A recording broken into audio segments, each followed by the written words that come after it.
1930s Wakefield was not the place we recognize today. Poverty, filthy children, poor living conditions and sanitation were major issues, and causing serious public health concerns. Tuberculosis, diphtheria and scarlet fever were widespread and were affecting school attendance. Although better housing, improved diets, and clean water supplies had helped, it wasn't enough, and absenteeism remained high. In the run-up to the Second World War, tuberculosis was a real concern amongst school children across the country. And as a result, support was growing for education authorities to adopt the principles of the open-air school movement, originating from Belgium in the early 1900s. Open-air schools were built on the concept that fresh air, good ventilation, and exposure to the outside contributed to improved health. The schools, mostly built in rural areas, provided a space free from pollution, overcrowding, and would be, literally, a breath of fresh air for the lower classes.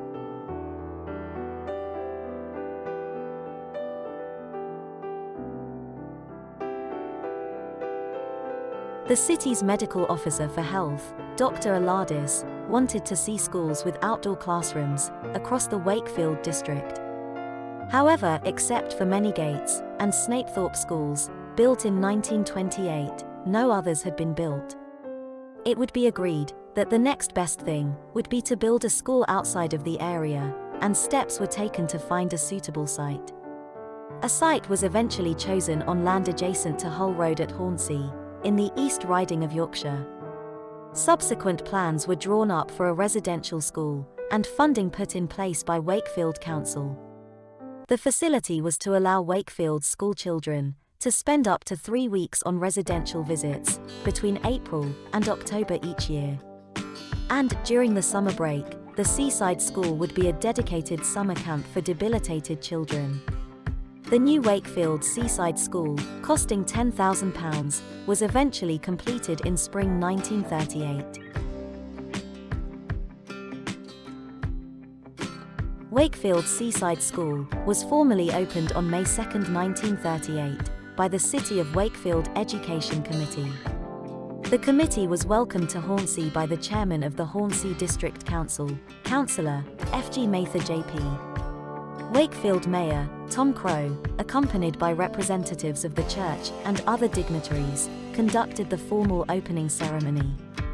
The school was then dedicated by the Very Reverend Noel Hopkins, Provost of Wakefield, also a member of the City of Wakefield's Education Committee.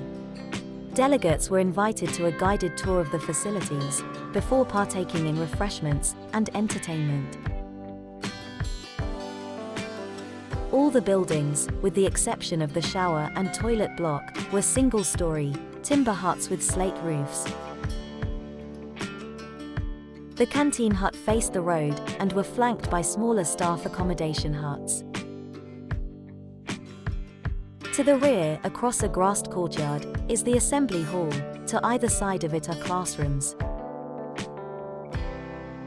To the left is the shower block, and radiating from the other 3 sides of this block are the 3 long dormitory blocks. These were named Hull, Beverley and Hornsey. One of these dormitories encloses the left side of the central courtyard, and the far side is enclosed by a later additional classroom. During the Second World War, the site was used as a barracks by the Free French Army personnel, but returned to educational use in 1948. Speaking in 2011, Nora Smith, then aged 88, explained how she and her younger brother were one of the first to visit the school when it opened. They'd spent a week there with Sandal Endowed School. Mrs. Smith said, "We were 2 of 7 children, and Dad worked down Walton Pit.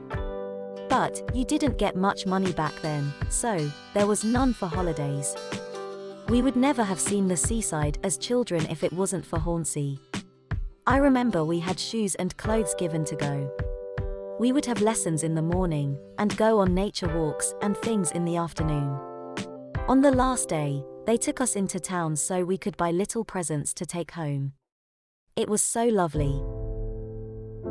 Elsie Marshall, 74, of Thorns, Wakefield, said, "I went when I was around 12 years old, and a pupil at Manygates Secondary Modern School. The boys went for 3 weeks, but we girls only went for 2, as it was thought we would get homesick. It was the first holiday I had ever had, and I loved every minute of it. I have very vivid memories of the fun we had, and the bread and dripping, and hot cocoa we had every night for supper. Our families used to send us small food parcels, and I remember getting a pack of gingerbread from my aunt in Cumberland, which was a real treat." The history of the Seaside School is documented in a book on its 60th anniversary by John MacLeod, Wakefield's former corporate director of education. The book, as well as detailing its sentimental value, told of day-to-day life under a strict regime, overseen by a matron, which included lessons, dormitory inspections and church. Nevertheless, it also showed there was no shortage of fun either, with trips to the beach, cinema, Hull Docks, Catfoss Aerodrome, and the game reserves at Wassand, as well as interdorm sports competitions, nature walks, concerts and dances. By the early 1950s, Hornsea's attraction had begun to fade. Families were now able to afford more exotic holidays, and this, combined with the start of the National Health Service, meant children's health and nutrition had improved greatly.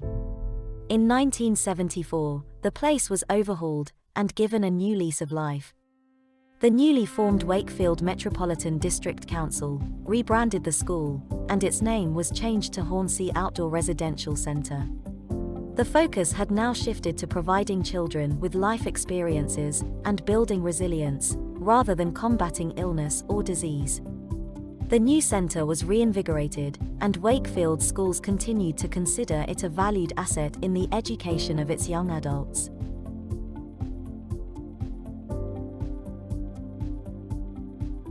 By 2006, because of its age and ongoing maintenance, the feasibility of the school came into question, and discussions were had whether to close it or not.